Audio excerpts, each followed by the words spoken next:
The first night, Ada lay on a mattress that smelled of sadness and stale dreams, and her auntie revealed her fate. She was to be a dog wife, a term that sent chills down her spine. She was to sleep with men's dog, a bizarre and disturbing act that would supposedly bring wealth and fortune to the household.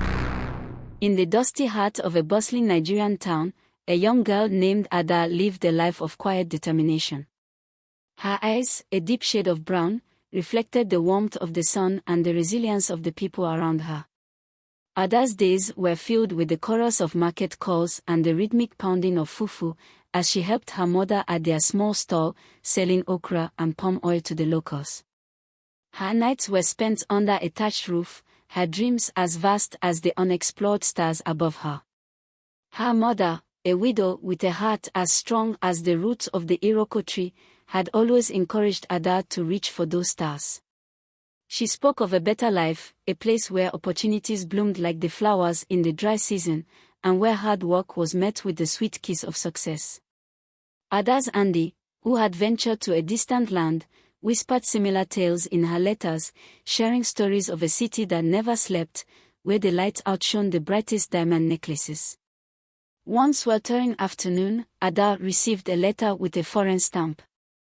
Her auntie's neat script promised a new beginning in a country where the streets were rumored to be paved with gold. The scent of adventure wafted from the paper, and Ada could almost taste the promise of a future filled with education and a real bed of her own. Her mother, with a bittersweet smile, nodded her approval. It was time for Ada to spread her wings and find the life that waited for her beyond the dusty market square. Ada packed her meager belongings into a worn-out bag and set off on a journey that would take her across vast oceans and into the arms of the unknown. Her heart thrummed with excitement as she boarded the plane, the metal beast that would carry her to a place where she could rewrite her story.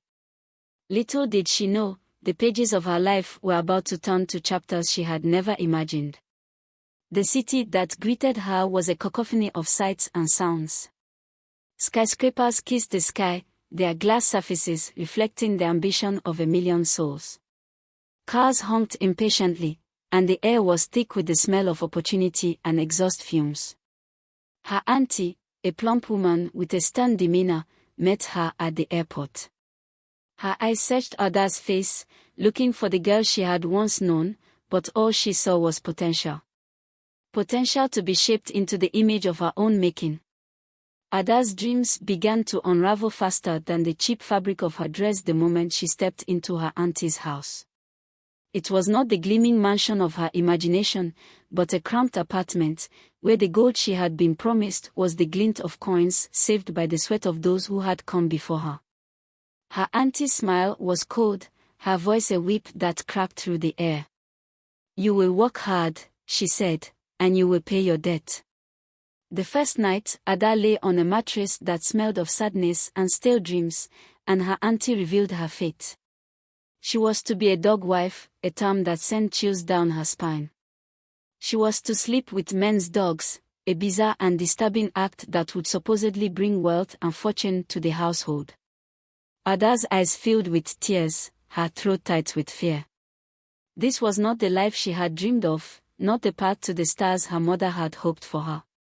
But she had no voice here, no choice but to obey or face the abyss of disappointment and poverty that awaited her if she failed.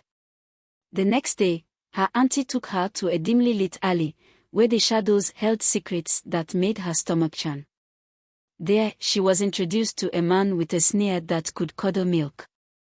He handed her a leash, and she knew she had crossed a line from which there was no return. Her heart pounded as she looked into the eyes of the dog that would become her nocturnal companion.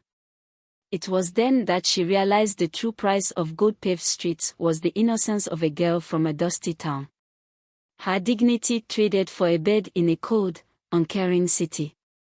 Each night, Ada would swallow her fear and disgust, whispering prayers to the gods of her ancestors to give her the strength to endure. The dog grew to recognize her scent, their eyes filled with a sadness that mirrored her own. She began to feel like a ghost, trapped in a cycle of humiliation that brought in just enough money to keep her from being cast out into the unforgiving streets.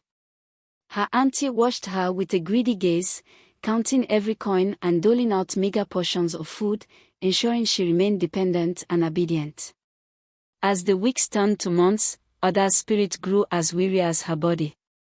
Yet, she never forgot the dreams her mother had sewn into the fabric of her soul. In the quiet moments before dawn, when the world was still, she would imagine herself standing tall, her feet firmly planted on the path she was meant to walk. It was in these moments that she discovered an inner strength, a fiery resolve to escape the cage her auntie had built for her.